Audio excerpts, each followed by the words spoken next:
Panorama group, जो सोचता है वो करता है। आपके अपने सपनों का आशियाना।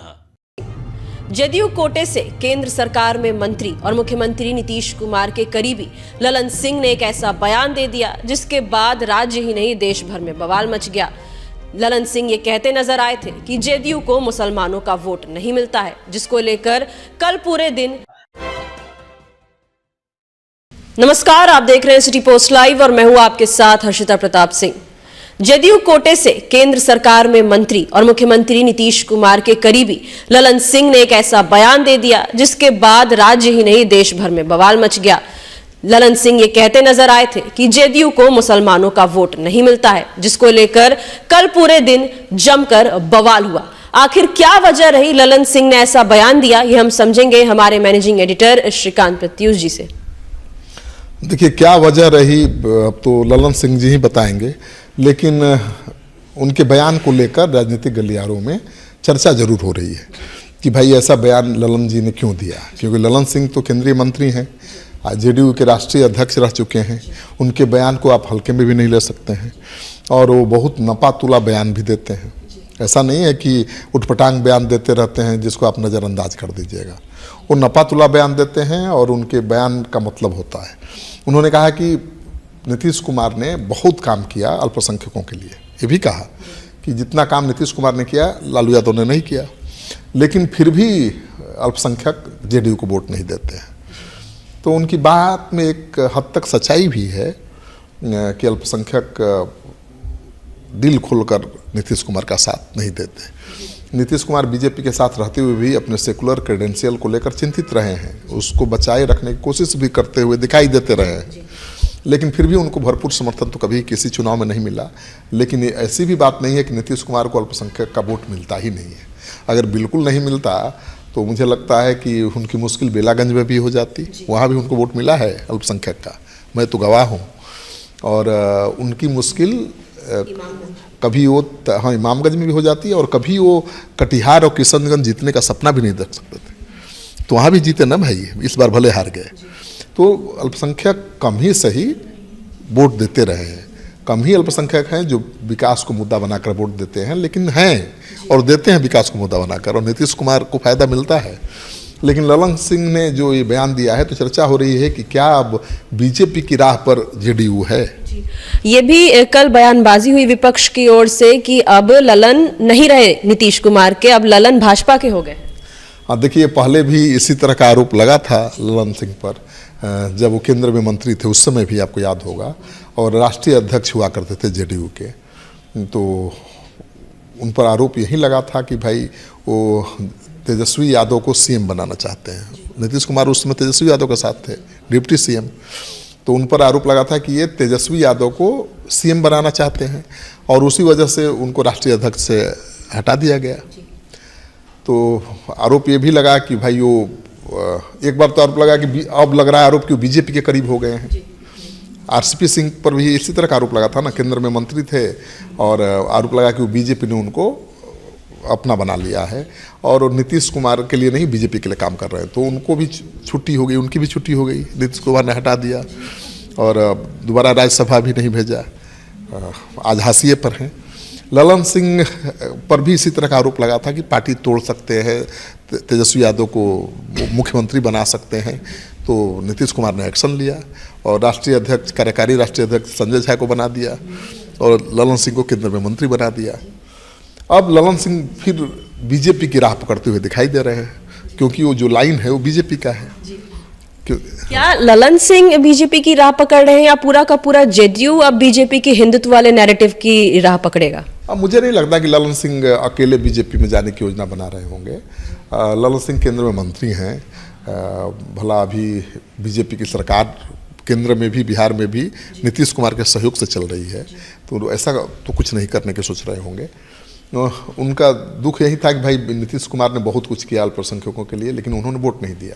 लेकिन उनके बयान का मतलब इसलिए निकाला जा रहा है कि झारखंड में आपने देखा कि हिंदुत्व के एजेंडे पर कैसे बीजेपी चुनाव लड़ी, महाराष्ट्र में कैसे हिंदुत्व के मुद्दे पर बीजेपी चुनाव लड़ी।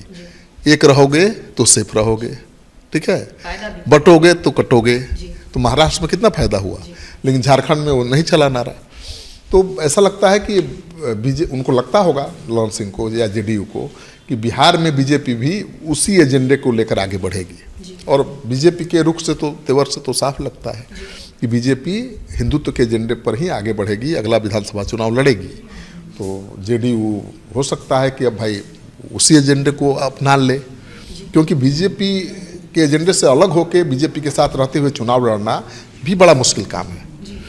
और मुझे लगता है कि ललन सिंह ने एक संकेत दिया है कि भाई बिहार में जेडीयू अब बीजेपी के हिंदुत्व के एजेंडे से परहेज नहीं करेगी, बल्कि उसी एजेंडे को रखकर आगे बढ़ेगी। और उन्होंने ये भी मैसेज दिया है कि हम मुसलमानों के वोट से अभी सत्ता में नहीं आए हैं या मुसलमानों के समर्थन से सत्ता में नहीं बने हुए हैं, हम हिंदुओं के वोट से बने हुए हैं।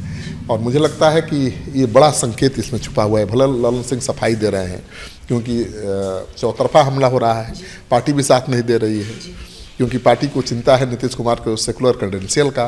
वोट भले न मिले, सेकुलर क्रेडेंशियल उनकी सही सलामत है, तो भले उनका विरोध हो रहा हो, लेकिन उन्होंने एक जाने अनजाने या सोच समझकर एक बड़ा संदेश तो दे ही दिया है कि बिहार में जो विधानसभा का चुनाव होगा वो बीजेपी के एजेंडे पर लड़ा जाएगा और जेडीयू भी उसी एजेंडे पर चुनाव लड़ेगी। क्या इस एजेंडे का फायदा होगा बिहार में? देखिए, प्रशांत किशोर को नज़रअंदाज जो कर रहे हैं वो गलती कर रहे हैं। उपचुनाव लड़े वो 4 सीटों पर, फिर भी एक सीट पर भी सफलता नहीं मिली, लेकिन 70,000 वोट तो मिले हैं ना, 10% वोट मिले हैं। अगर 10% वोट भी उनको विधानसभा चुनाव में मिल जाते हैं 2025 के चुनाव में, तो बड़ा खेला हो जाएगा, क्योंकि वो 243 सीटों पर चुनाव लड़ने की बात कर रहे हैं। वो अभी भी दावा कर रहे हैं कि हम बिना किसी के अलायंस, बिना किसी से गठजोड़ के ही चुनाव लड़ेंगे। तो 243 सीटों पर उम्मीदवार खड़ा करेंगे तो चुनौती तो एनडीए और महागठबंधन दोनों की बढ़ेगी। ये दीगर बात है कि किसको ज़्यादा फायदा होगा, किसको ज़्यादा नुकसान होगा, ये पता नहीं है। उपचुनाव में तो सबसे ज़्यादा नुकसान हो गया इंडिया गठबंधन को, 4 सीटें खत्म हो गई, और एनडीए जिसकी केवल 1 सीट थी 4 सीटें हो गई। तो अभी तो उपचुनाव में एनडीए को फायदा पहुंचा है जनसुराज की वजह से, लेकिन ये गारंटी नहीं है कि अगले साल भी यही, क्योंकि जनसुराज की वजह से ठीक है एनडीए को फायदा हुआ है, लेकिन 243 सीटों पर जब लड़ेंगे प्रशांत किशोर तो फायदा आरजेडी को भी हो सकता है कई जगहों पर, या कई जगहों पर नुकसान बीजेपी को भी हो सकता है। तो प्रशांत किशोर कितने दमखम के साथ चुनाव लड़ते हैं उस पर सब कुछ निर्भर करेगा। और मुझे लगता है कि 2025 का चुनाव पहले जैसा नहीं होगा, बहुत दिलचस्प होगा। त्रिकोणात्मक संघर्ष ज़्यादातर सीटों पर देखने को मिलेगा, और हिंदुत्व के एजेंडे पर बीजेपी अगर गोलबंद होगी तो अब देखना ये दिलचस्प होगा कि क्या लालू यादव का EMI समीकरण इंटैक्ट रह पाएगा।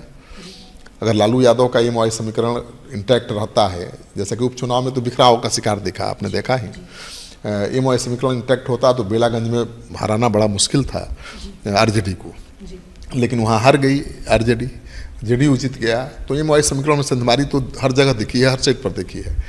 लेकिन अगर जेडीयू बीजेपी दोनों दलों के नेता अगर ऐसे बयान देंगे कि अल्पसंख्यकों के खिलाफ ऐसे बयान देंगे, तो मुझे लगता है कि EMI समीकरण फिर से इंटैक्ट हो सकता है। मुसलमान बीजेपी एनडीए को हराने के लिए फिर से मजबूरी में ही सही लालू यादव के साथ हो सकते हैं, और लालू यादव तेजस्वी यादव यही चाहते हैं। अब देखना यह कि जनसुराज अल्पसंख्यकों को ज़्यादा से ज़्यादा राजनीतिक भागीदारी देकर किस हद तक सिंधमारी कर पाता है EMI समीकरण में, किस तरह से अति पिछड़ों और दलितों के वोट बैंक को प्रभावित कर पाता है। क्योंकि प्रशांत किशोर की योजना यही है कि अति पिछड़े समाज और अल्पसंख्यकों को उनकी आबादी के हिसाब से भागीदारी दी जाएगी।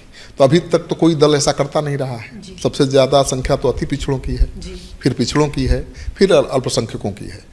तो मुझे लगता है कि इसको आधार बना के प्रशांत किशोर ने अगला चुनाव लड़ा तो मुश्किल सभी स्थापित दलों की होगी, बढ़ेगी।